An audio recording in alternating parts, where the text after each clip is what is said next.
Hello friends, इस part में हम आपसे डिस्कस करेंगे कि अगर आपके सिस्टम में मल्टीपल प्रोसेसेस हार्ड डिस्क को आपको रीड या राइट ऑपरेशन के लिए रिक्वेस्ट कर रहे हैं तो उनके जो भी रिक्वेस्ट होते हैं हम कहाँ पे रखते हैं, रिक्वेस्ट क्यू में रख देते हैं। तो किस ऑर्डर में हम प्रोसेसेस के रिक्वेस्ट फुलफिल करेंगे उसके लिए हम क्या करते हैं, डिस्क शेड्यूलिंग एल्गोरिथम का यूज करते हैं। तो डिस्क शेड्यूलिंग एल्गोरिथम समझने से पहले हम ये देखते हैं कि हमारा जो डिस्क होता है, हार्ड डिस्क का बेसिक स्ट्रक्चर क्या होता है। तो अगर हार्ड डिस्क का बेसिक स्ट्रक्चर की बात करें तो वहाँ कई सारी प्लेट्स लगी होती है। जैसे आपने सीडी की प्लेट देखी होगी तो वहाँ पे एक प्लेट नहीं रहेगा, मल्टीपल प्लेट्स आपके लगे रहेंगे। तो हर प्लेट को हम क्या बोलते हैं, प्लेटर्स बोलते हैं। यहाँ पे हम देख सकते हैं कि आपके पास अगर इसका साइड व्यू देखिए तो यहाँ पे एक प्लेट है, देन उसके नीचे दूसरी प्लेट, तीसरी, ये लेयर्स आपकी होती हैं जिसको हम क्या बोलते हैं, प्लेटर्स। हर एक लेयर आपका क्या बोली जा रही है, प्लेटर्स। और हर प्लेटर्स के बीच में आपका रीड या राइट हेड लगा रहता होता है। रीड और राइट हेड के ही द्वारा हम क्या करते हैं, रीड या राइट ऑपरेशन परफॉर्म करते हैं। ध्यान देने वाली बात है कि आप किसी भी प्लेटर्स मीन्स किसी भी लेयर के अपर सरफेस और लोअर सरफेस दोनों पे भी आप क्या कर सकते हैं, रीड या राइट ऑपरेशन परफॉर्म कर सकते हैं। रीड राइट ऑपरेशन के लिए आप क्या करेंगे, रीड राइट हेड का यूज करेंगे और हर एक सरफेस के बीच में आपका एक रीड राइट हेड रहेगा। देन अगर आप सीडी को ध्यान से देखें तो सीडी सर्कुलर वे में डिवाइड रहता है। जैसे कि अगर आप रेस पार्क में जाइए तो आप देखेंगे कि जो रेस पार्क होता है वो कई सारे ट्रैक में डिवाइड रहता है। तो उसी को हर प्लेटर्स को हम किस में डिवाइड करके रखते हैं, ट्रैक्स में डिवाइड कर सकते हैं। जैसे सपोज कीजिए ये आपका टॉप व्यू है, ऊपर से आप देख रहे हैं, ये आपका कोई प्लेटर्स है, प्लेटर्स का एक सरफेस है, तो आपका क्या रहेगा, ट्रैक 0, ट्रैक 1, ट्रैक 2, ट्रैक 3, इस तरीके से सर्कुलरली डिवाइड रहता है। अगेन हमारा हर एक ट्रैक सेक्टर्स में डिवाइड रहते हैं। जैसे अगर मान लीजिए ट्रैक 0 की बात करें तो ट्रैक 0 में आपके मल्टीपल सेक्टर्स होंगे। जैसे हमने यहाँ पे क्या बना लिया है, सेक्टर 0, सेक्टर 1, सेक्टर, तो हर एक ट्रैक का भी डिवीजन किसमें होता है, आपका सर्कुलर डिवीजन। हर एक ट्रैक का भी डिवीजन किसमें होता है, आपका सेक्टर्स। दो चीजें आपको ध्यान देनी होगी। एक तो आपका जो रीड राइट हेड है वो ट्रैक्स के बीच में मूव करता रहेगा। इस तरीके से ये रीड राइट हेड है। जैसे सपोज कीजिए आप ट्रैक 0 पे रीड राइट ऑपरेशन परफॉर्म कर रहे हैं, नेक्स्ट आपको ट्रैक 3 पे रीड राइट ऑपरेशन परफॉर्म करना होगा, तो आपका रीड राइट हेड क्या करेगा, ट्रैक 0 से ट्रैक 3 पे मूव कर जाएगा इस तरीके से। क्योंकि इसका मूवमेंट कैसे होता है, हर एक प्लेटर्स के बीच में लगा होता है, तो इसका मूवमेंट इस तरीके से होगा आपका।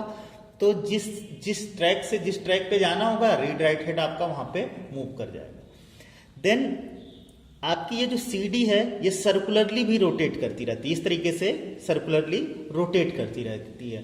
तो सर्कुलर रोटेशन का बेसिक पर्पज हमारा क्या होता है कि जैसे सपोज कीजिए करंट टाइम पे आप t equals to 0 means track 0 और यस इक्वस टू 0, ये हमने पूरा डिजाइन कर रखा है। यहाँ पे हमने क्या किया है कि अपने डिस्क के एक प्लेटर के एक सरफेस की बात कर रहे हैं, उसमें हमने क्या किया है, अपने पूरे प्लेटर को 4 ट्रैक में डिवाइड किया है। ये ट्रैक 0, ये ट्रैक 1, ये ट्रैक 2, ये ट्रैक 3, और हर ट्रैक को सेक्टर में डिवाइड कर रखा है कि ये आपका ट्रैक 0 का सेक्टर 0 है, ये ट्रैक 1 का सेक्टर 0 है, ट्रैक 2 का सेक्टर 0 है, ट्रैक 3 का सेक्टर 0 है।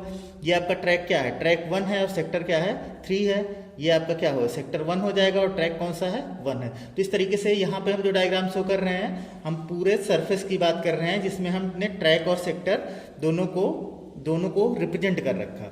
मान लीजिए किसी टाइम पे आपका ट्रैक 0, आपका जो रीड राइट हेड है वो ट्रैक 0 के सेक्टर 0 पे रीड या राइट ऑपरेशन परफॉर्म कर रहा है। मीन्स यहाँ पे नेक्स्ट रिक्वेस्ट आपकी आती है कि ट्रैक 3 और यस इक्वस टू 2 पे रीड राइट ऑपरेशन परफॉर्म करना। मीन्स आपका क्या हुआ, ट्रैक 3 आपका कहाँ दिख रहा है, यहाँ पे, और सेक्टर 2 आपका कहाँ पे है, यहाँ पे। मीन्स यहाँ पे आपने रीड राइट ऑपरेशन परफॉर्म किया था, यहाँ पे आपने रीड राइट ऑपरेशन परफॉर्म किया है, नेक्स्ट आपको यहाँ पे रीड राइट ऑपरेशन परफॉर्म करना। तो आपका होगा क्या, आपका ट्रैक मूव करेगा ट्रैक 0 से कहाँ पे, ट्रैक 3 पे, ट्रैक 0 से कहाँ पे, ट्रैक 3 पे। तो आपका हेड मूवमेंट कितना हुआ, ट्रैक 0 से ट्रैक 3 तक मीन्स 3। उसके बाद क्या होगा, आपकी सीडी भी साथ में रोटेट करती रहेगी। तो जब हेड आपका यहाँ पे जाएगा तो इनिशियली कहाँ पे गया है, ट्रैक 0 पे गया है, लेकिन आपकी सीडी जो होके वो रोटेट करेगी इस तरीके से। पहले ये सेक्टर 1 आएगा, देन सेक्टर 2 आएगा, क्योंकि सीडी भी आपकी क्या हो रही है, रोटेट हो रही है। तो जब सीडी रोटेट होके हेड तो आपका ट्रैक 3 पे चला गया, और सीडी रोटेट करके जब सेक्टर 2 आ जाएगा, ट्रैक 3 पे ऑलरेडी आपका हेड पहुंच गया है, तो वहां पे रीड राइट ऑपरेशन परफॉर्म हो जाएगा। तो कहने का मतलब क्या हुआ कि जब भी आप डिस्क को एक्सेस करते हैं, तो जो आपका एक्सेस टाइम होता है उसको हम 3 पार्ट में डिवाइड करते हैं। पहला तो सीक टाइम क्या होगा, दूसरा रोटेशनल डिले या रोटेशनल लेटेंसी कितनी होगी, और तीसरा ट्रांसफर टाइम क्या होगा। तो तीनों समझना आपके लिए बहुत इंपॉर्टेंट है कि ये तीनों होते क्या। सीक टाइम आपका क्या होता है कि आपको डिजायर्ड ट्रैक पहुंचने में कितना समय लग रहा है। जैसे यहाँ पे आप इनिशियली रीड राइट ऑपरेशन कहाँ किए थे, ट्रैक 0 पे, और उसके बाद आप कहाँ पे जा रहे हैं, ट्रैक 3 पे। तो ट्रैक 0 से ट्रैक 3 पे पहुंचने में हमारे हेड को, ये ट्रैक 0 से ट्रैक 3 पे पहुंचेगा कैसे, हेड मूवमेंट के थ्रू। तो ट्रैक 0 से ट्रैक 3 पे पहुंचने पे के लिए हमारे हेड को कितना टाइम लग रहा है, उसी को हम क्या बोलेंगे, सीक टाइम। तो सीक टाइम आपका क्या हुआ कि डिजायर्ड ट्रैक पे पहुंचने पे जो टाइम लग रहा है वो आपका क्या है, सीक टाइम। रोटेशनल डिले क्या होता है, रोटेशनल डिले आपका होता है कि जब आप डिजायर्ड ट्रैक पे पहुंच गए, वहां से लेकर रोटेट होके जिस सेक्टर पे आपको रीड राइट ऑपरेशन परफॉर्म करना है, वो जो टाइम लगेगा उसको आप क्या बोलेंगे, रोटेशनल डिले। मीन्स आपका हेड मूव करके यहां पे चला गया, उसके बाद आपकी ये सीडी रोटेट कर रही है, सीडी रोटेट करते हुए S=0 से S=2 पे पहुंचने में जो टाइम लग रहा है उसी को हम क्या बोल रहे हैं, rotational delay. Then access time क्या होता है, जब आप अपने डिजायर्ड ट्रैक के डिजायर्ड सेक्टर पे पहुंच गए, तो आपको रीड या राइट करने में क्या होगा, कुछ टाइम लगेगा।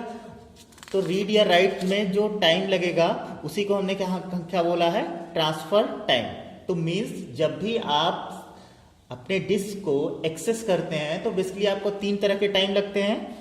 सीक टाइम लगता है डिजायर ट्रैक पे पहुंचने में। भाई आप करते क्या है, पहले तो डिजायर ट्रैक पे पहुंचेंगे, देन उसके सेक्टर पे पहुंचेंगे, देन आप क्या करेंगे, उस पर डेटा रीड राइट करेंगे। तो एक एक्सेस में आपका टाइम क्या लगेगा, seek time means desire track पे पहुंचना, देन रोटेशनल डिले, रोटेट होके वहां तक उस पर्टिकुलर सेक्टर तक आने का टाइम, और देन आपका जो रीड राइट टाइम है वो तीनों मिला के आपके क्या होते हैं, एक्सेस टाइम की बात हम करते हैं। तो एक्सेस टाइम आपका क्या होगा, seek time plus rotational time plus transfer time. Then हमारा जो डिस्क शेड्यूलिंग एल्गोरिथम होता है उसका बेसिक पर्पज क्या होता है, सीक टाइम को मिनिमाइज करना। सीक टाइम को मिनिमाइज करने का मतलब क्या हुआ, जो आपका हेड मूवमेंट है इसको कम से कम करना है, क्योंकि आपका हेड मूवमेंट जितना अधिक होगा उतना ही आपका डेटा रीड राइट में आपके टाइम या एक्सेस टाइम क्या हो जाएगा, उतना ही अधिक होगा। तो डिस्क शेड्यूलिंग एल्गोरिथम का बेसिक पर्पज क्या होता है, सीक टाइम रिड्यूस करना या मिनिमाइज करना या ऑप्टिमाइज करना। और ऑप्टिमाइज कैसे हम कर सकते हैं, अगर हम हेड मूवमेंट को अपने ऑप्टिमाइज कर लें कि आपका सारे रिक्वेस्ट फुलफिल करने में जो हेड मूवमेंट है वो आपका कम हो जाए, तो अपने आप क्या हो जाएगा, सीक टाइम कम हो जाएगा। तो इसके लिए हमारे पास टोटल 6 एल्गोरिथम है।